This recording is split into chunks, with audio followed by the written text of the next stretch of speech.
చేస్తాను అంటే అప్పటికే ఒక 10 నిమిషాలు 5 నిమిషాలు చేస్తుంటే నాకేమో అసలు ఇంట్రెస్ట్ వస్తుండలేదు దీని గురించి చేయాలనేది. ఇంకా నా టైంలో అసలు బాగుండలేదు కాబట్టి చేస్తాము, ఇది ఒకసారి బాగా పట్టుదలతో చేస్తాము, కొన్ని రోజులు చూస్తాము ఫలితం ఎట్లా వస్తుందా అని కొన్ని రోజులు చేసి ఒక 5 రోజులు 20 రోజులు దాకా చేసిన తర్వాత ఇక్కడ మా చెల్లెలు మా పెద్దమ్మ కూడా వీళ్ళు కూడా చేస్తుండ్రి. పోయి చూపించుకొచ్చినాక ఆపరేషన్ చేయాలా, లేదమ్మా కొన్ని రోజులు మెడిసిన్స్ వాడు ఒక వారం అంతా ఆపరేషన్ చేస్తాము, కంపల్సరీ చేసేకే కావాలా, లేకుంటే నీకు చాలా కష్టమైతే ముందుగా అంటే చూపించుకొచ్చినాక మెడిసిన్స్ వాడుతున్నాం. కానీ అట్లే ధ్యానం చేస్తుంటే మళ్ళీ అయినాక కొన్ని రోజులు మెడిసిన్స్ అన్నీ ఖాళీ అయిపోయినాక హాస్పిటల్ పోయినాక సారు మళ్ళీ బ్లడ్ టెస్ట్ చేసి స్కానింగ్ చేసి తర్వాత చెప్పా, లేదమ్మా నీకు బాగా అయింది, నీకు చాలా తక్కువైంది, నీకు 70% తక్కువైంది, నీకు ఇది ఇట్లా అయిందో నాకే తెలియదన్నా సారే అంటుండ డాక్టరు.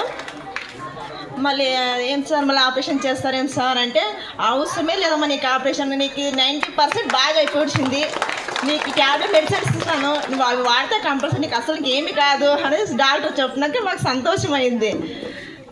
దీని నుంచి చాలా లాభం వచ్చింది, నాకేమేమి కాలేదు, ధ్యానం చేసినప్పటి నుంచి బాగుంది. ఇంకా అప్పటి నుంచి 5 నెలలు అసలు ఇంతవరకు ఒక్కసారి కూడా నాకు ఏమి కడుపు నొప్పి రాలేదు, జ్వరం ఏమీ లేదు, అసలు ధ్యానం నుంచి బాగుంది నాకు. అసలు ఫస్ట్ టైం మళ్ళీ అయినాక చాలా కష్టంగా ఉంటాయి నాకు, ఏం అసలు మిషన్ కుడతాను కానీ డబ్బులు అసలు ఆడుతుండలేదు.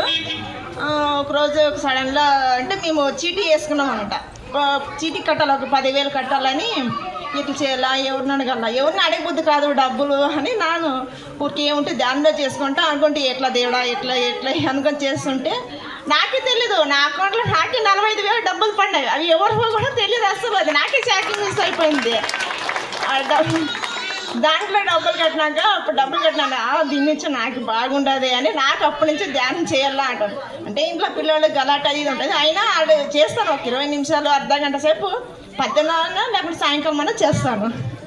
ధ్యానం చేయండి, నాకే తెలియదు, చేస్తుంటేనే ఇవన్నీ నాకే ఇప్పుడే తెలిసింది మా చెల్లెలు చెప్పినాక.